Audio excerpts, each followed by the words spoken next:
नमस्कार, हरियाणा न्यूज देख रहे हैं आप और मैं हूं आपके साथ विनय चौधरी। इस खास पेशकश में आपका स्वागत है। केंद्रीय मंत्री अमित शाह की ओर से दिए गए बाबा साहेब पर बयान को लेकर संसद से लेकर सड़क तक सियासी संग्राम देखने को मिल रहा है। विपक्ष ने अमित शाह पर बाबा साहेब अंबेडकर के अपमान का आरोप लगाया। विरोध में विपक्ष ने संसद से लेकर सड़क तक लगातार सरकार के खिलाफ मोर्चा खोल रखा है। उधर संसद में धक्का मुक्की कांड भी देखने को मिला है।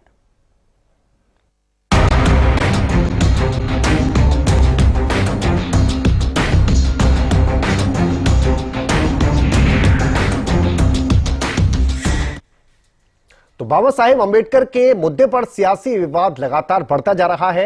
एनडीए और इंडिया के सांसदों ने संसद में जमकर प्रदर्शन किया। संसद में धक्का मुक्की कांड भी देखने को मिला, जिसके बाद एनडीए के सांसदों ने राहुल गांधी को अपने निशाने पर ले लिया।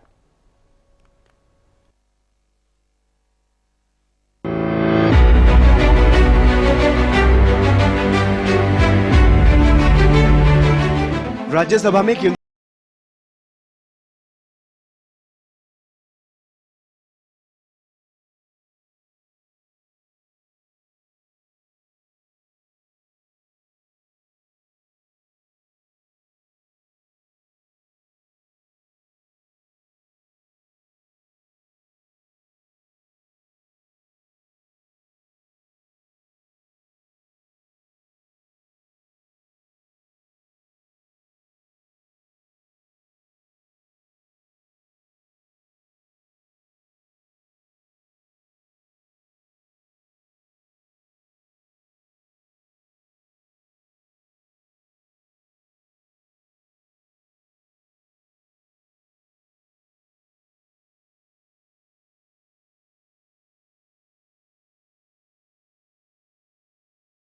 बार से लगातार लोकसभा का सांसद हूं। हम भी विपक्ष में रहे, हम भी प्रदर्शन करते थे, अपनी बात सदन के अंदर या बाहर उठाते थे, लेकिन सभ्य तरीके से, शिष्टाचार को भी नहीं भूलते थे। लेकिन आज जो कांग्रेस ने किया है वो बहुत बड़ा प्रश्न चिन्ह खड़ा करता है कांग्रेस की सोच पर और कांग्रेस के नेतृत्व पर। श्रीमान राहुल गांधी जी के कुकृत्य के कारण आज कांग्रेस तो शर्मिंदा है, लेकिन माफी मांगने के लिए तैयार नहीं है। सदन के अंदर सदन के बाहर जो घटा बहुत निंदनीय है, अशोभनीय है और माफी योग्य नहीं है। राहुल गांधी जी जब आ रहे थे तो उन्होंने साफ तौर पर सिक्योरिटी कर्मियों ने कहा कि ये रास्ता है सदन के अंदर जाने के लिए, संसद भवन के अंदर जाने के लिए। लेकिन क्योंकि राहुल गांधी है और ये गांधी परिवार अपने आप को सोचता है कि नियम कानून उनके लिए नहीं बने, बाकी देश के लोगों के लिए बने हैं, तो उन्होंने वो नहीं माना सिक्योरिटी कर्मियों का और बीच में दल बल के साथ अपने इंडी गठबंधन के सांसदों के साथ एनडीए के सांसदों को सीढ़ियों पर खड़े हुए बीच में धकेलते हुए चले गए और उस धक्का मुक्की में भाजपा के 2 सांसद गंभीर रूप से घायल हो गए, अस्पताल में भर्ती कराना पड़ गया। लेकिन अपने इस एक्ट के लिए राहुल गांधी शर्मिंदा नहीं है। जब हमारे एक सांसद हेमांग जोशी जी उनको लेकर आए कि देखिए आपके कारण इनका सिर फूट गया, तो उनका हालचाल पूछना, माफी मांगने की बजाय अहंकार में वहां से भी चले गए। जब टीडीपी की एक महिला सांसद सबरीबाई रेड्डी जी ने जो फर्स्ट एड एक तरह से दे रही थी प्रताप सारंगी जी को, उन्होंने कहा कि आपको माफी मांगनी चाहिए इस कृत्य के लिए, तो राहुल गांधी जी अहंकार में वहां से भी चले गए। ये दिखाता है कांग्रेस का अहंकार, और केवल क्लिप काटने तक सीमित नहीं, ये लोग अब सिर को भी इस तरह से हर्ट करने तक आ गए हैं। ये दिखाता है राहुल गांधी जी एक अलग रूट पर चले हैं। इसीलिए हमने आज थाने में जाकर एक कंप्लेंट दर्ज कराई है जो इनके दुर्भावपूर्ण इरादे को और हमले को लेकर है।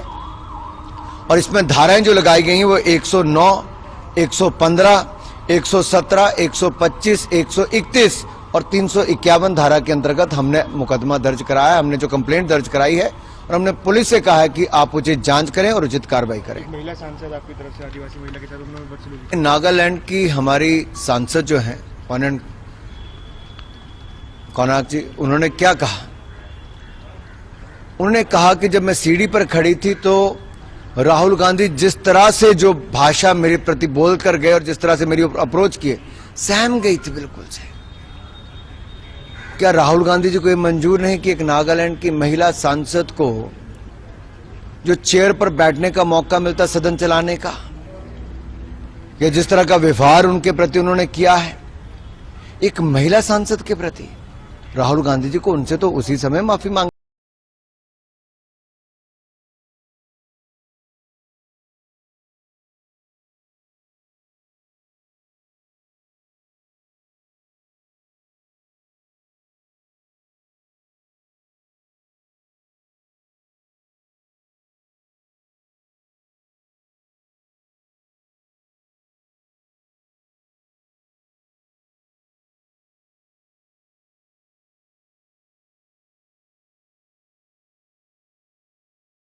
और हमारा अंदर जाने का अधिकार है। मुख्य मुद्दा यह है कि वो संविधान पर आक्रमण कर रही है। आज पार्लियामेंट का मुख्य द्वार में बीजेपी एनडीए एमपीज का प्रदर्शन चल रहा था। जिस जगह कांग्रेस और बाकी साथी दल हर रोज खड़ा करते हैं और वहां प्रदर्शन करते हैं, आज बीजेपी एमपीज अपने एनडीए सहयोग के साथ वहां खड़े कर रहे थे। तो राहुल गांधी और उनके एमपीज जबरदस्ती घुस करके अपना शारीरिक प्रदर्शन जो किया है ये बहुत गलत हो गया है। पार्लियामेंट अपना शारीरिक ताकत दिखाने का कोई ये प्लेटफॉर्म नहीं है, ये कोई कुश्ती का अखाड़ा नहीं है। राहुल गांधी ने भारतीय जनता पार्टी के 2 एमपीज प्रताप सिंह सारंगी जी और मुकेश राजपूत जी को बहुत बुरी तरह घायल कराया, जोर से धक्का दे करके खून निकलने तक, सर पे चोट आने तक राहुल गांधी जी ने जो फिजिकल असोल्ट किया है, धक्का मुक्की जो किया है, मैं सबसे पहले उसको खंडन करना चाहता हूं। दूसरी बात, पार्लियामेंट के परिसर में एमपीज अपना अपना विचार लेकर के प्रदर्शन करते आए हैं और कांग्रेस पार्टी और उनके गठबंधन लोग हर रोज करते हैं। आज इस सत्र का पहली बार एनडीए के एमपीज ने प्रदर्शन इसलिए किया क्योंकि कांग्रेस पार्टी ने बाबा साहब भीमराव अंबेडकर को आजादी के समय से लेकर के अभी तक जो अपमानित करने का सिलसिला जारी रखा और फिर झूठ बोल करके पार्लियामेंट और पार्लियामेंट के बाहर अमित शाह जी का पूरा भाषण का छोटा सा 10-12 सेकंड क्लिप दिखा करके जो भ्रमित करने का कोशिश किया, उसका खिलाफ एनडीए एमपीज का प्रदर्शन चल रहा था। तो अपना अपना बात रखने का अधिकार होता है। कौन सा कानून राहुल गांधी को वो ताकत दिया है कि वो आकर के दूसरे एमपी को धक्के मार करके चोट पहुंचाने का? मैं अभी सीधा सीधा राहुल गांधी को सवाल करना चाहता हूं कि अगर सब लोग अपना ताकत दिखा करके मारपीट करने लग जाएंगे तो पार्लियामेंट कैसे चलेगा? वो नेता प्रतिपक्ष है, क्या कोई ऐसा धक्का बॉक्सिंग मार करके एमपीज के साथ व्यवहार करेंगे? हम लोग तो बहुत संयम से अपने आप को मेंटेन किया है। भारतीय जनता पार्टी के एनडीए के एमपीज कोई भी फिजिकल एक्शन नहीं करते हैं, जो बोलना है बात रखते हैं। लोकतंत्र में बात रखने का अधिकार है, लेकिन आपका पहलवानी दिखाने का क्या मतलब है? आप एक्सरसाइज करके, आप क्या कराटे कुंफू सीख करके दूसरा एमपी को मारने के लिए सीखा है क्या? ये कोई आपका ताकत दिखाने का अखाड़ा है क्या? राहुल गांधी का समझना चाहिए, ये नहीं चलेगा। ये कोई राजा का, ये कोई पर्सनल प्रॉपर्टी नहीं है पार्लियामेंट, ये लोकतंत्र का मंदिर है। यहाँ ताकत दिखाने का और अपना स्मार्टनेस दिखाने का ये कोई जगह नहीं होता है। इसलिए हमारा दोनों एमपीज बहुत गंभीर रूप से घायल हो गए हैं। हम लोग देखेंगे आगे क्या कार्रवाई उठाना है। अभी हॉस्पिटल में गए हैं और अभी इलाज चल रहे हैं। हमारे साथी लोग देखेंगे, मैं भी अभी टाइम निकलने से मैं भी हॉस्पिटल जाके देखूंगा। लेकिन जो तस्वीरें सामने में आए हैं और जो लोग मौजूद थे, प्रेस के लोग भी मौजूद थे, सबने बताया कि राहुल गांधी सीधा आकर के एकदम सबको धक्का मुक्की करके हमारे दोनों एमपी को इतना बुरी तरह मारा। अगर हमारे एमपी भी हाथ उठाते तो क्या होते? अगर उनका जैसे बिहेव अगर हमारा एमपी भी करते तो क्या हालत होते? तो समझना चाहिए, ये कोई यहाँ बॉक्सिंग खेलने का, कुश्ती लड़ने का यह अखाड़ा नहीं है। राहुल गांधी को लोकतंत्र में विश्वास रख करके ये सारा चीजें समझ में आना चाहिए। मैं ऐसा हरकत करने का जो राहुल गांधी ने आज जरूरत किया है, इसको धिक्कार करता हूं, इसको मैं खंडन करता हूं। नहीं देखिए, मैं पता नहीं आपके, शांत हो जाए, आपके कैमरा में होगा। ये पार्लियामेंट की एंट्रेंस है, इसमें मैं अंदर जाने की कोशिश कर रहा था, तो बीजेपी के एमपी जो थे वो मुझे ऐसे रोकने की कोशिश कर रहे थे, धकेल रहे थे और मुझे धमका रहे थे, तो वो हुआ है बस।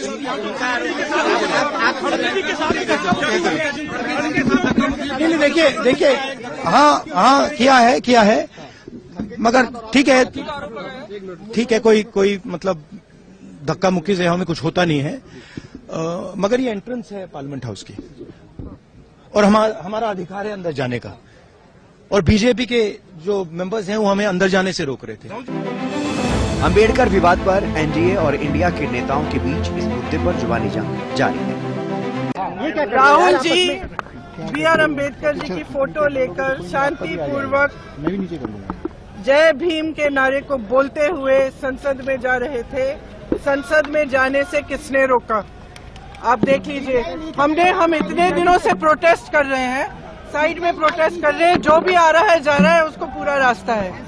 इन्होंने कुछ एकदम शांतिपूर्वक प्रोटेस्ट हुए, कितने दिनों से चल रहे हैं, रोज 10:30 से 11।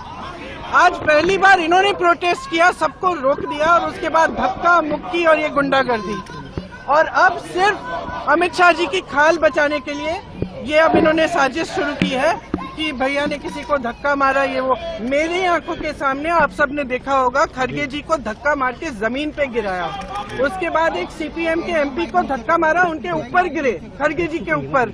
मैंने सोचा टांग टूट गई होगी, कुछ हुआ होगा, क्योंकि उनके चेहरे से दिख रहा था कि उनको चोट लगी। फिर हमने कहीं से कुर्सी ढूंढ के हम लाए उनके लिए। अब आप खुद ही देख रहे हैं, यहाँ पे रोज खड़े हैं, हम रोज प्रदर्शन कर रहे हैं 10:30 से 11, आज तक कुछ नहीं हुआ है। ये सब साजिश है। इनसे हमने पूछा, ये जो हमें रोक रहे थे, हिम्मत है तुम्हारे में, अगर अम्बेडकर जी को चाहते हो जय भीम बोलो, जय भीम का नारा क्यों नहीं निकल सकता इनके मुंह से? ये कह रहे सर पैसेज दिया, नारा क्यों नहीं? कौन सा पैसेज? आपने खुद देखा, हमारे सामने सारे खड़े थे और हमने कुछ कहा भी नहीं। हम सिर्फ अपना नारा लगाते रहे, सिर्फ अपने संविधान के लिए लड़ते रहे। अगर आप सोचते, अगर इस देश की जनता सोचती है कि ये लोग संविधान की रक्षा करेंगे, अगर आज भी इस देश की जनता किसी भी कंफ्यूजन में है, तो कंफ्यूजन दूर हो जाए। इनकी असली जो भावना है वो निकल गई अमित शाह जी की बातों में। इनकी असली भावना आज आपको दिख गई यहाँ पे, जहाँ पे ये हिंसक भावना रख रहे हैं। इनके मुंह से जय भीम निकल भी नहीं सकता। मैं इनको चैलेंज करती हूँ बीजेपी की एमपी से, यहाँ खड़े होके जय भीम बोले। मुकेश राजपूत जी भी, राजपुरोहित जी भी यहाँ एडमिट है, घबराहट हो रही है, बीपी बढ़ा हुआ है, और सारंगी जी को देख के भी मन पीड़ा से भर गया। संसद के इतिहास का ये काला दिन है। मर्यादाओं की धज्जियां उड़ा दी गई, लोकतंत्र को तार तार कर दिया गया, कलंकित कर दिया गया। राहुल गांधी और कांग्रेस ने जो गुंडागर्दी की है, उसका कोई दूसरा उदाहरण नहीं मिलता। अब मुझे समझ में नहीं आता, राहुल गांधी ऐसी गुंडागर्दी करेंगे, धक्का मुक्की करेंगे, सांसदों को पीटा जाएगा? ऐसा आचरण आज तक भारत के संसदीय इतिहास में देखा नहीं गया। अगर महाराष्ट्र और हरियाणा में हार गए तो खींच संसद के अंदर क्यों उतार रहे हैं सर? लेकिन राहुल गांधी की तरफ से कहा जा रहा है कि मैं अंदर जा रहा, संसद के अंदर खींच क्यों उतार रहे हैं? एक पाठशाला लगनी चाहिए ट्रेनिंग देने की राहुल गांधी और कांग्रेस के लोगों को, कि लोकतंत्र में आचरण कैसा होता है, व्यवहार क्या होता है, मर्यादाएं क्या होती है। आज मन सचमुच में, मैं भी 6वीं बार सांसद हूं, मन बहुत व्यथित है, दुखी है। कैसी चोट लगी है सर? कितनी? अमित शाह जी के भाषण में जो पोल खोली कांग्रेस की, नेहरू जी हो, इंदिरा जी हो, कांग्रेस ने जो व्यवहार किया, भारत रत्न डॉक्टर बाबा साहब अंबेडकर जी के साथ। अब उसकी खींच इतनी कि गुंडागर्दी पर उतर आएंगे। हम इस गुंडागर्दी की निंदा करते हैं। शिवराज जी, राहुल गांधी कह रहे हैं कि जब मैं सदन के अंदर जा रहा था उस दौरान बेसा धक्का मुक्की की गई। सारा सदन में जो सांसद वहां थे वो गवाह है किसने धक्का मुक्की की है और किसने गुंडागर्दी की है। चोट लगी है, उनके ब्लीडिंग हो रही थी, उनके टाके लगाए गए हैं। एक दूसरे की धक्का मुक्की की गई है, लेकिन हकीकत क्या है आपकी? हकीकत यही है कि प्रताप सारंगी, राहुल जी के गुंडागर्दी, हम तो सीधा करते हैं, लोकतांत्रिक व्यवस्था में धक्का मुक्की सदन में नहीं हुआ है, माथा फोड़ा नहीं गया है।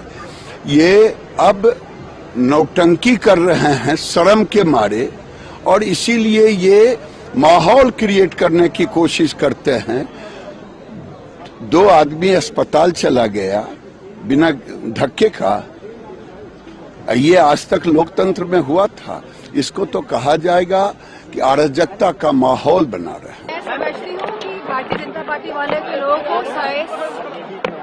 ये समझना चाहिए कि जो सिद्धांत बाबा साहब अम्बेडकर ने दिए और जो संविधान की संरचना बाबा साहब अम्बेडकर जी ने करी, देश उन्हीं सिद्धांतों पे, उन्हीं के विचारों पे आगे बढ़ेगा। और जिस तरह से बाबा साहब का अपमान आज जब हम 75वीं संविधान दिवस बना रहे हैं, इस उपलक्ष्य में हुआ है, तो ये निंदनीय है। हम चाहते हैं कि भारतीय जनता पार्टी वाले इसके लिए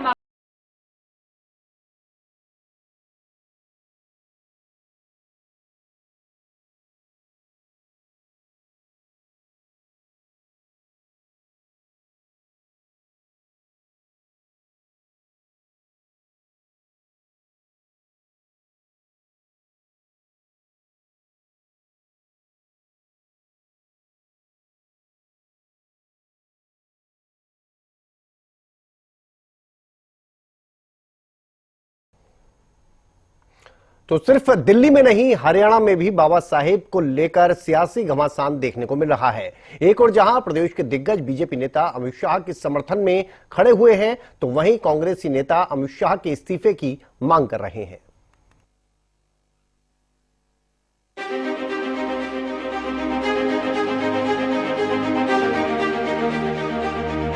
हरियाणा में भी बाबा साहेब पर सियासी बयानबाजी की जंग शुरू हो चुकी है। चाहे सत्ताधारी दल बीजेपी के नेता हो या विपक्षी दल कांग्रेस के सांसद, आरोप और वार पलटवार का सिलसिला जारी है।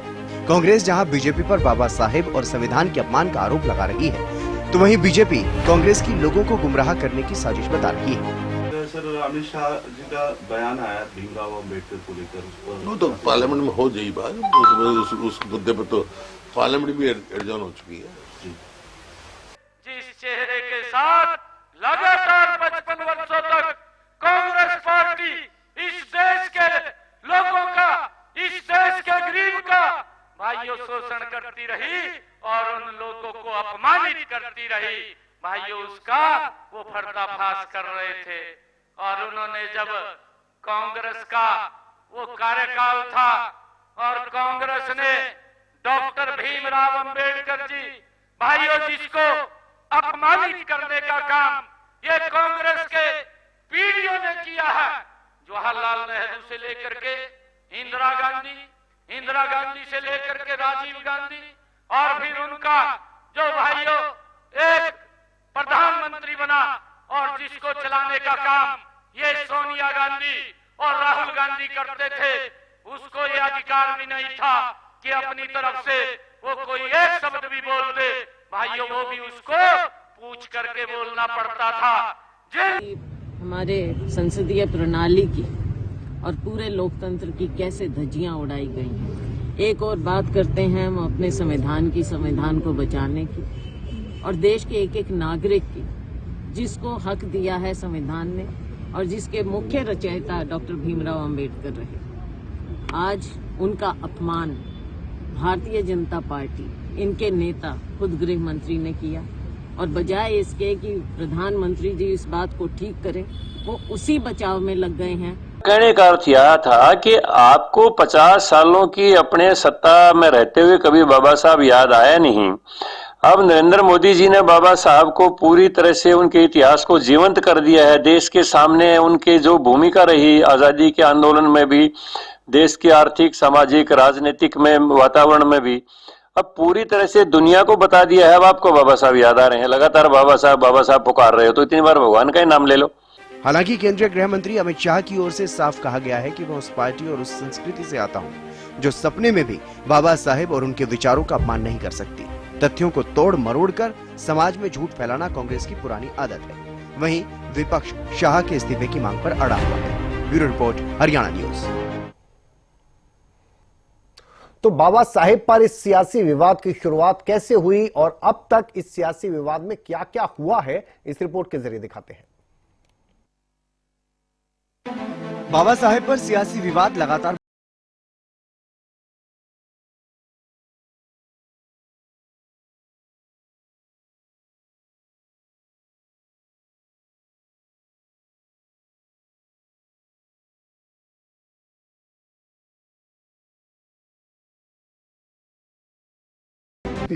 मान्यवर, अभी एक फैशन होगा, अम्बेडकर अम्बेडकर अम्बेडकर अम्बेडकर अम्बेडकर अम्बेडकर।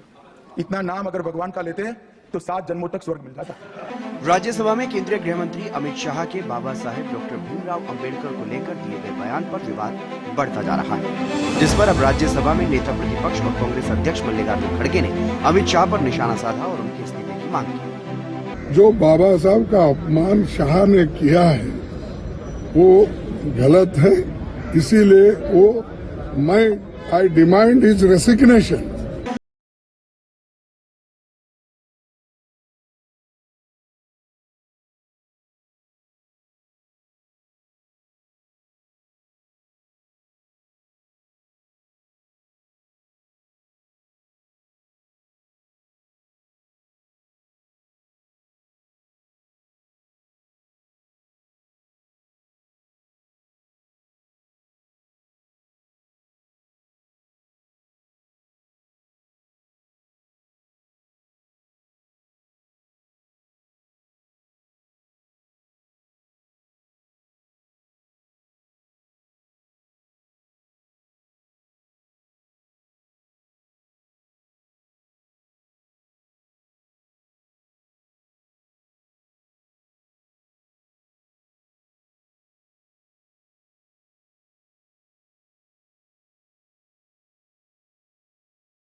बनाकर तथ्यों को तोड़ मरोड़ कर पेश करने का कुछ प्रयास किया।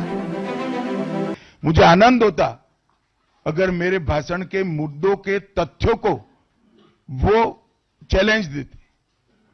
तथ्य पर चैलेंज देने के लिए कुछ नहीं है। मैंने भाषण का एक एक शब्द तथ्यात्मक है और इतिहास से गर्भ से बाहर आया हुआ है, इसलिए वो इस प्रकार से मेरे भाषण को एडिट कर कर इसको गलत अर्थ निकालकर इस प्रकार का प्रयास करें। वहीं कांग्रेस सांसद और लोकसभा में नेता प्रतिपक्ष राहुल गांधी ने तुरंत शाह को इस्तीफा देने और अपने बयान पर माफी मांगने की मांग उठाई। और उसके बाद अब ये थोड़ा सा अपना फिर से डिस्ट्रैक्शन करने की कोशिश कर रहे हैं। रियलिटी ये है, इन्होंने उसकी अपॉलॉजी होनी चाहिए और रिजाइन करना चाहिए होम मिनिस्टर को। और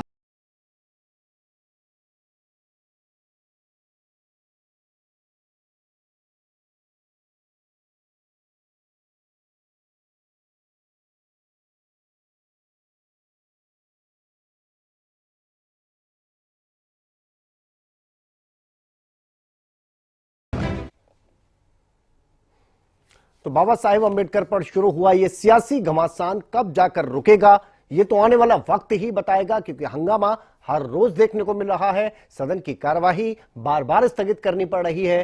संसद के अंदर हंगामा देखने को मिल रहा है तो सड़क पर भी हंगामा देखने को मिल रहा है। ये वक्त के साथ ही साफ होगा कि कैसे यह हंगामा थमेगा। फिलहाल इस खास पेशकश में इतना ही। आप बने रहिए हरियाणा न्यूज के साथ। नमस्कार।